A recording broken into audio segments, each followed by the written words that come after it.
अस्सलाम वालेकुम, मैं हूं फैसल तारड़। आज 30 मई है और आज दिन है पीर का। सुप्रीम कोर्ट के अंदर फड्डा पड़ चुका है और कप्तान इस वक्त शदीद गुस्से में है। इंपोर्टेड सरकार राना सनाउल्लाह और इस वक्त तमाम वो करता धरता जो इमरान खान के लॉन्ग मार्च को रोकने के लिए सारी कोशिश कर रहे हैं। कप्तान ने उन तमाम को इस वक्त नथ डाल के रख दी है कि अब कप्तान को कोई भी ताकत लॉन्ग मार्च करने से रोक नहीं सकती। अब तमाम ताकतों को कप्तान के सामने घुटने टेकने होंगे, नाक से लकीरें निकालनी होंगी, सरेंडर करना होगा, अदरवाइज वो बचने वाले नहीं हैं। इतना खतरनाक प्लान बना लिया गया है कि राना सनाउल्लाह और राना सनाउल्लाह की सारी फौज खान को रोक नहीं पाएगी। अब जितने भी कंटेनर लगाए जाएं या आंसू गैस के शेल लेकर आए जाएं, अब जिस तरह से ये सरकार लॉन्ग मार्च से निपटेगी उसी तरह से खान भी निपटेगा। अगर ये पुरअमन तरीके से इन्होंने कहा कि आप आ जाएं, आप एहतजाज कर सकते हैं, तो खान इंतहाई पुरअमन तरीके से आएगा। और अगर इन्होंने कहा कि हम बदमाशी करेंगे, हम आपको रोकेंगे, हम आपको आने नहीं देंगे, तो फिर खान भी उसी तरह से बदमाशी करेगा। खान ने आज बता दिया है कि अगर शराफत का मुकाबला हो तो मुझसे बड़ा कोई शरीफ नहीं है। अगर आपने बदमाशी ही करनी है, अगर आपने जोर ही देखना है, तो फिर मुझसे ज्यादा इस वक्त जोर किसी में नहीं है। और मैं लोगों को इकट्ठा करना भी जानता हूं, मैं इस्लामाबाद आना भी जानता हूं। इस वक्त तक मुकम्मल तौर पे जो बाल फेंकी गई है वो सुप्रीम कोर्ट के कोर्ट में है। खान की जानिब से मैच डाल दिया गया है और सुप्रीम कोर्ट से यह कहा गया है कि पुरअमन एहतजाज के तहफ़्फ़ुज़ के लिए सुप्रीम कोर्ट रूलिंग दे, वरना हम तैयारी से जाएंगे। सुप्रीम कोर्ट किरदार अदा करे। सुप्रीम कोर्ट हमारा एहतजाज का हक है, रास्ते खुलवा दे और इस इंपोर्टेड सरकार से कहे कि हमारे रास्ते में ना आया जाए। और अगर सुप्रीम कोर्ट ये नई रूलिंग देती और हम पूरी तैयारी से आते हैं और कुछ हो जाता है, तो फिर जिम्मेदारी अदारों की होगी, जिम्मेदारी सुप्रीम कोर्ट की होगी। फिर हमारे रास्ते में जो भी ताकत आएगी वो रेत की दीवार साबित होगी और हम उसको कुचलते हुए आगे बढ़ जाएंगे। मैं समझता हूं जब से ये मूवमेंट चल रही है, इस मूवमेंट के दौरान आज की खान साहब की ये स्टेटमेंट, आज के खान साहब के ये बयानात सबसे ज्यादा खतरनाक है। सबसे ज्यादा गुस्सा खान साहब को है, क्योंकि खान ये जान चुका है कि सारे लोग उन्हें ट्रैप कर रहे हैं, इस्तेमाल कर रहे हैं। और खान का सारा इस वक्त जो प्रेशर है वो भी स्टेक पे लगा हुआ है। लिहाजा खान ने इंतहाई सख्त अल्फाज में अपील की है सुप्रीम कोर्ट से कि आप रास्ते खुलवा दें। नहीं खुलवाते तो हम फिर मैदान में आ रहे हैं। किस तरह मैदान में आ रहे हैं वो भी मैं आपको बताता हूं। साथ ही खान साहब ने कहा, यह भी बड़े सख्त अल्फाज थे, शरीफ खानदान जितना घटिया और गलीज खानदान नहीं देखा। अभी हुकूमत मेरी थी, शहबाज शरीफ के खिलाफ प्रोसिक्यूशन से रोक दिया गया, उसे किसने रोका था? यह बड़ी बात है, यह बहुत बड़ी बात है कि उसे किसने रोका था। हमजा कुकड़ी जब से आया है मुर्गी की कीमतें दुगनी हो गई हैं। लेकिन सबसे बड़ी बात जो खान साहब ने की है, और इस सारी गुफ्तगू के अंदर मुझे जो बड़ी बात लगी है कि अभी तो मेरी हुकूमत थी, FIA को रोक दिया गया था, उसे किसने रोका था? ये उसे किसने रोका था, यह सबसे बड़ा सवाल है और इसका जवाब आपने देना है। इस मुल्क के बच्चे बच्चे ने यह जवाब देना है कि उसे किसने रोका था। जब हुकूमत खान की थी, जब 9 अप्रैल तक रात के 12 बजे तक खान की हुकूमत थी, तो एयरपोर्ट्स पर एमरजेंसी किसने नाफिज की थी? एग्जिट कंट्रोल लिस्ट के अंदर नाम किसने डलवाए थे? FIA को किसने कहा था कि सिकंदर आपका जो सुल्तान है, आपका जो प्रोसिक्यूटर है FIA का, उसने पेश नहीं होना? तो ये खान साहब ने मुख्तदर हलकों से भी सवाल पूछा है और प्रेशर भी बिल्ड करने की कोशिश की है कि जब मेरी हुकूमत थी, अभी मैं नहीं उतरा था, तो फैसले कौन कर रहा था, हुक्म कौन दे रहा था, ऑर्डर कौन से दे रहा था?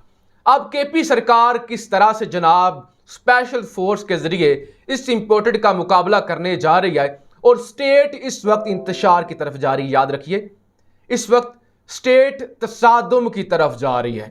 केपीके के वजीर आला महमूद खान कहते हैं इमरान खान की आइंदा कॉल पर केपीके की फोर्स इस्तेमाल करेंगे, कि अगर हमें पुरअमन तरीके से ना जाने दिया गया तो फिर केपी की गवर्नमेंट इस्तेमाल करेंगे। आप समझ रहे हैं ये बात कहां तक जा रही है? यानी अब पंजाब की पुलिस, पंजाब की ताकत और मरकज की ताकत केपीके की ताकत से टकरा जाएगी। केपीके से फोर्स आएगी जो प्रोटेक्ट कर रही होगी केपी गवर्नमेंट को और केपीके के शहरियों को और उस लॉन्ग मार्च को, और यहां पे पंजाब पुलिस और आपके वफाक की पुलिस और ताकतें आमने सामने होंगी। यानी मुल्क सुबाइयत की तरफ जा रहा है। जो आप पिछले 75 सालों से कौमियत का सबक सिखा रहे हैं ना, मुल्क सुबाइयत की तरफ जा रहा है। याद रखिए, जब पंजाब की गोली से केपीके का कोई गैरतमंद पठान मारा गया ना, उस दिन जिस आप जंग का आगाज कर देंगे ना, यानी पठान और पंजाबी दुश्मनी, उस जंग को आप रोक नहीं सकेंगे और उस नफरत को आप रोक नहीं सकेंगे। और इसी नफरत की बिना पे बांग्लादेश टूट गया था। इसी नफरत की बुनियाद पर कराची के अंदर लाखों पश्तूनों का कत्लेआम किया गया। इसी नफरत की बुनियाद पर बलोचिस्तान के अंदर हजारों पंजाबियों को मारा गया। तो लिहाजा सुबाइयत को जो आपने हवा दी है और आइन की 18वीं तरमीम के जरिए जिस तरह से आपने सूबों को अलग करके सुबाइयत का एक नया बीज बोया था, इसके बाद अगर यह फोर्स भी मैदान में आ जाती है तो मुल्क डिवाइड हो जाएगा। आधा मुल्क 71 में कट गया था और अब भी उसी तरह के हालात बनते हुए नजर आ रहे हैं। बलोचिस्तान आपसे आज़ादी मांग रहा है। सिंध के अंदर सिंधु देश के पाकिस्तान खप्पे के नारे लगते हैं और बलोचिस्तान के अंदर पहले ही आधे केपीके के अंदर पाक फौज के खिलाफ नफरत पाई जाती है और वो सरेआम नारे लगाती हैं कि ये जो दहशतगर्दी है इसके पीछे वर्दी है। लिहाजा इस वक्त ये है कि इस इंतशार से रियासत पाकिस्तान को निकाला जाए और इसके लिए रियासत पाकिस्तान के बड़ों को किरदार अदा करना होगा, वरना कौम हमेशा के लिए डिवाइड हो जाएगी। तो ये एक बड़ी मुश्किल से आइंदा आने वाले दिनों में पाकिस्तान दो चार होने जा रहा है। शाह महमूद कुरैशी ने भी कह दिया है कि अदारे हट दर्मी का मुजाहरा ना करें। हर अदारे को पाकिस्तान के मुफाद का सोचना होगा कि अदारों की जो जाती जिद है कि नहीं नहीं हमने इसको नहीं आने देना, नहीं नहीं हमारी बात चलेगी, वहां पे हमारा इख्तियार, यहां पे उसका इख्तियार, हमने इंपोर्टेड सरकार को लाए हैं तो हम इसको चलाएंगे, ये जो जिद है ना, ये बहुत ज्यादा नुकसान कर जाएगी। इसी जिद ने पंजाब के अंदर 5 लोगों की जान ली है। इसी जिद ने पंजाब की सड़कों पर, केपीके की सड़कों पर खून बहाया है। इसी जिद की वजह से पाकिस्तान टूट गया था। इसी जिद की वजह से पाकिस्तान टूट रहा है। और अगर यह जिद बढ़ती गई और इसी तरह से अदारे हट दर्मी पर रहे तो शाह महमूद कुरैशी ये कहते हैं कि फिर अदारों को खुद सोचना होगा कि हम पाकिस्तान को किस तरफ लेके जा रहे हैं। जबकि पाकिस्तान के अंदर एक और जलती पर तेल फेंक दिया गया है, इसराइल वाला इशू। और मैंने पहले भी कहा था कि वो नाम निहाद मुल्ला जो मैदान में आती हैं, मज़हब की बुनियाद पर हुकूमतें करती हैं, और ताहिर अशरफी जैसे लोग और TLP जैसे और फजलुर रहमान जैसे लोग जो जिनकी सारा इक़्तिदार ही यहूदी एजेंट और इसराइल के ख़िलाफ़ होता है, अब वो नहीं बोल रहे। तो सेनेट के अंदर एक हंगामी इजलास हुआ है और इसराइल जो सहाफ़ी गया था अहमद कुरैशी, PTV का मुलाजिम, एक तो PTV से उसे हटा दिया गया है, दूसरा ये मुतालबा किया गया है कि उसकी पाकिस्तान की शरीयत भी ख़त्म की जाए। लेकिन अहमद कुरैशी कहता है मैं वो पहला नहीं हूँ जो इसराइल की सरजमीन पर जिसने कदम रखा है, मैं वो हज़ारवां हूँ। यानी इससे पहले कई हज़ारों जा चुके हैं, उनसे भी फिर हिसाब लेना होगा। मुझे अकेले को सज़ा नहीं देनी होगी।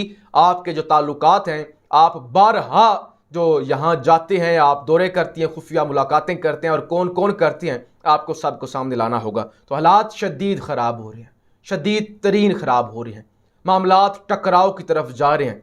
और खान पहले तो 6 दिन का अल्टीमेटम दे के चला गया था और कल उसका आखिरी दिन है। अब आगे कोई अल्टीमेटम नहीं दिया जाएगा, आगे कुछ भी नहीं होगा। लोग बेशक खून बहे, कत्लो गारत हो, खान अब किसी सूरत भी पीछे नहीं हटेगा, क्योंकि खान पहले भी पछता रहा है कि उसने गलती की है जाकर। खान वैसे तो कहता है मैं कत्लो गारत से बचने के लिए गया हूं, लेकिन खान ट्रैप हुआ है। और दूसरी दफा आप किसी को भी ट्रैप नहीं कर सकते।